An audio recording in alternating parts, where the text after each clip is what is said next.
Accountant को update होना बहुत जरूरी हो गया है, क्योंकि जीएसटी के अंदर टाइम टू टाइम पर नए नए चेंजेस आते रहते हैं। इस बार नया चेंजेस आया है जीएसटीआर 1 में, और जीएसटीआर 1 में जो बात कर रहे हैं वो है सर B2C अदर्स की।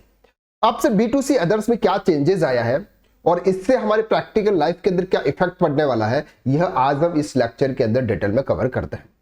सबसे पहले प्रॉब्लम को समझते हैं, इसके बाद हम सॉल्यूशन पर जाते हैं।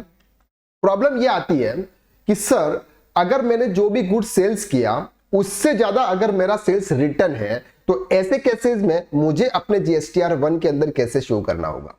B2C का मतलब होता है sir registered dealer to unregistered dealer, यानी कि मैंने अगर किसी अनरजिस्टर्ड डीलर को गुड सेल्स किया, और इस बार जो मैंने गुड सेल्स किया फॉर एग्जांपल 1 लाख रुपीज, ये मेरा गुड सेल्स था जिस पर फॉर एग्जांपल 18,000 रुपीज का टैक्स था, लेकिन रिटर्न आया सर मेरे पास में 3 लाख रुपीज का। ये मेरे पास में सर सेल्स रिटर्न है जिस पर फॉर एग्जांपल 48,000 रुपीज का 56,000 रुपीज का टैक्स है, फॉर एग्जांपल 56,000 रुपीज का टैक्स है।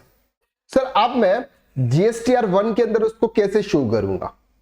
क्या B2C को क्या जो क्रेडिट नोट है यानी कि जो सेल्स रिटर्न है उसको मैं कहां पे शो करूं? तो इस बार बहुत अच्छा जो चेंजेस आया है वो है कि सर अगर ये फिगर आपका नेगेटिव में जाता है, कहां पे जाता है सर? अगर ये फिगर आपका नेगेटिव में जाता है तो उसको आप आपके जीएसटीआर 1 के अंदर शो कर पाओगे।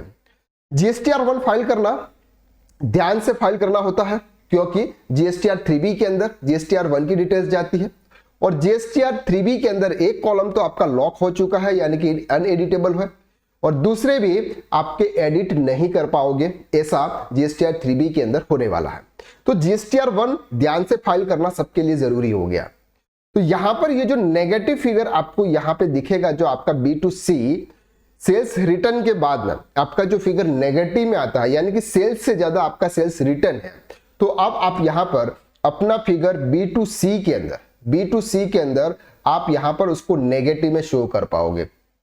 यहां पर जो टैक्स है, यहां पर टैक्सेबल वैल्यू आप यहां पर माइनस में लिखोगे, यहां पर टैक्स का ऑटोमेटिकली जो वैल्यू होगा वो माइनस में लिख के आएगा।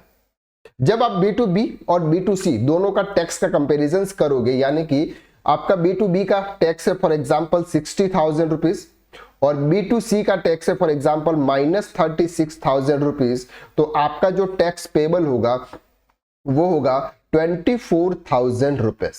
तो ये क्या हो जाएगा सर? एडजस्टेबल हो जाएगा। तो इस बार का जो चेंजेस आया है वो B2C को लेके है, और B2C में क्रेडिट नोट की बात करता है।